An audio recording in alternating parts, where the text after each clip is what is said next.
할렐루야, 조나시입니다. 오늘도 말씀을 하루 시작합니다. 슬기로운 아침 시간 에스겔 26장 말씀입니다. 오늘 에스겔 말씀에서는요, 망하지 않을 것 같은 나라가, 아주 부유한 나라가 망하는 사건이 등장합니다. 부유한 나라가 망했다고 해서 의외인데 아니면 쌤통인데라는 생각할 필요가 없습니다. 분명히 망한 이유가 있으니까는요. 오늘 우리는 이 본문을 통하여서 그 부유하고 강한 나라가 망한 이유를 보면서 우리는 같은 길을 걷지 않길 바랍니다. 오늘 에스겔 26장 말씀에서는요, 망하지 않을 것 같은 나라가 바로 두로입니다. 성경은 이 두로와 시돈을 하나로 묶어서 언급하는데 세계사에서는 두로를 페니키아로 부르고 있습니다. 지도를 보면 이 두로는 이스라엘 기준으로 서북쪽에 위치한 도시국가인데 해상무역으로 큰 돈을 벌었던 나라입니다. 지중해 유역을 장악했던 큰 손이라 보시면 돼요. 그런데 하나님 보시기에 이 두로에는 큰 문제가 있었습니다. 바로 우상 숭배였어요. 그들은 바알과 아세라를 섬긴 나라였고 우리가 잘 알고 있는 아합의 아내 이세벨의 고향이기도 합니다.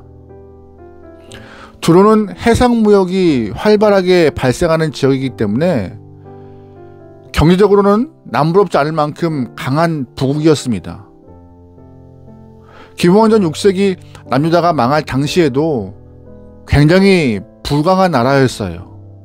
그런데 하나님께서는 이 두로를 심판하시겠다 말씀하십니다. 1절 말씀이에요. 11째 해 어느 달 첫째 날에 일어난 일입니다. 여호와의 말씀이 나에게 내려오는 일이 일어났습니다.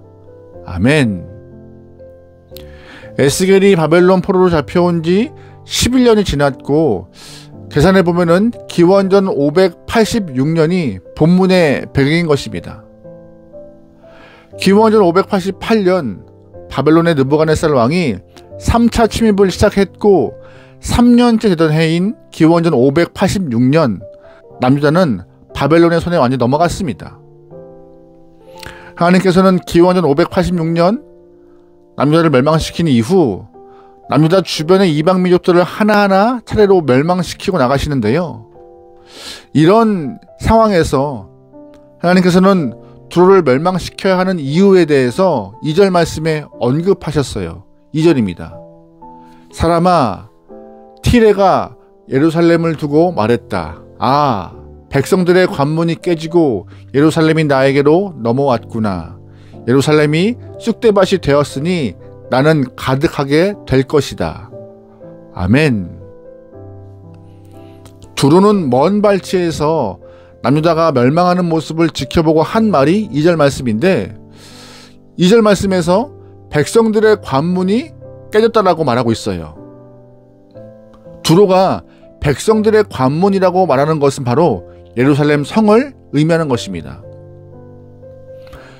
왜 그들은 예루살렘 성을 백성들의 관문이라 했을까요? 예루살렘 성에 성전이 있기 때문에 많은 사람들이 드나드는 모습을 보고 백성들의 관문이라 했던 것이죠. 이스라엘 사람들은 고향을 떠나 타지에 살아도 1년에 3번 정도는 성전에 올라와서 예루살렘에 올라와서 하나님께 제사를 드립니다.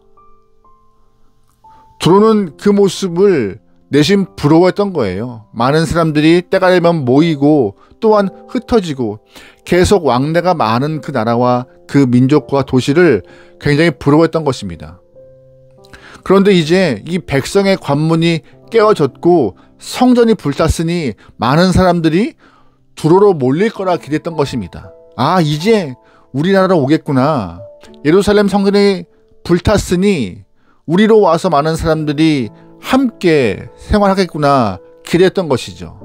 하지만 그것은 두로의 착각이었습니다. 하나님은 예루살렘 성전이 불타 없어졌어도 하나님을 섬기는 사람들이 우상에게 몰려가도록 두시는 분이 아닙니다. 그래서 하나님께서는 남유다를 멸망시키신 이후에 남유다에게 바알과 아세라 우상을 공급했던 두로를 심판하시기로 작정하신 것이죠. 3절 말씀이에요. 이러므로 주 여호와께서 이렇게 말씀하셨습니다. 보라, 내가 너와 맞서겠다. 티레야, 내가 여러 민족들을 올라오게 하여 너와 맞서게 하겠다. 바다가 파도를 밀어 올리듯 하겠다. 아멘. 한 민족이 두로를 침략하는 것이 아니라 여러 민족이 와서 두로를 칠 것이다라고 하나님 말씀하세요. 남유다 백성들이 보기에는요, 두로는 강한 나라였어요. 부강한 나라였습니다. 그 부강한 두로가 망한다는 사실은 영웅이 몰락하는 것과 같이 굉장한 사건으로 다가왔습니다.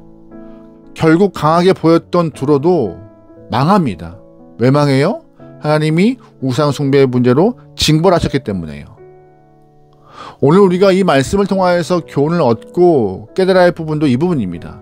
아무리 강하고 부강하고 굉장한 영웅같이 보일지라도 하나님이 없으면 망할 수밖에 없다는 것입니다. 그러기에 우리가 아무리 이 땅 가운데 권력과 부귀와 영화를 누린다 할지라도 하나님의 백성으로 꼭 잡아야 할 것은 세상 것이 아니라 믿음을 잃어버리지 않기 위해서 노력해야 하는 것이죠. 게다가 두로가 예루살렘 성전을 출입하는 많은 사람들을 부러워했던 것처럼 믿지 않은 사람들이 믿는 백성들을 부러워하는 눈으로 바라보고 있음을 여러분 좀 기억하셔야 합니다. 왜냐하면 믿음의 영혼들을 지키시는 하나님이 계시기 때문에, 또한 회복시키시는 하나님의 그늘 아래 있기 때문에 가난하지만 그리스도인은 행복하고 아무것도 없는 것 같은데 많은 사람들이 집안에 북적거리고 돈이 부족해 보여도 주눅들지 않고 주 안에서 즐겁게 지내는 하나님의 백성들을 부러워하는 것이죠. 세상 사람들이 믿음의 영혼들을 부러워하고 있다는 사실을 여러분 기억하시면서 큰 위로가 될 수 있게 소망합니다. 그러므로 우리는 많은 물질이나 권력을 부러워할 필요가 없어요. 하나님의 백성답게 믿음을 지키며 믿음을 붙잡고 살아가는 영혼이 되어서 세상 끝나는 그날 하나님의 부름 받아서 하나님과 함께 천국에서 행복한 시간을 경험할 줄 믿습니다. 그런 영혼이 되어야 하는 것이고요. 오늘 하루도 여러분의 자리에서 하나님의 백성답게 살아갈 수 있는 귀한 영혼, 이 땅 것에 너무나 집중하여서 하나님 것을 빼앗기는 어리석은 영혼들이 한 명도 없기를 주의로 축원합니다. 아멘. 기도하시겠습니다. 사랑의 하나님, 우리의 삶과 인생의 모든 여정을 책임지시는 하나님의 권능을 믿습니다. 주님을 의지하고 온전히 맡기며 함께 걸어갈 수 있는 하나님의 귀한 영혼들에게 인도하여 주시옵소서. 주만 바라보며 주만 쫓겠나이다. 오늘 하루도 마지막 그 잠드는 순간까지 주님과 함께 걸어갈 수 있는 아름다운 영혼들에게 인도하여 주시옵소서. 모든 걸 맡기오며 예수님의 이름으로 기도합니다. 아멘.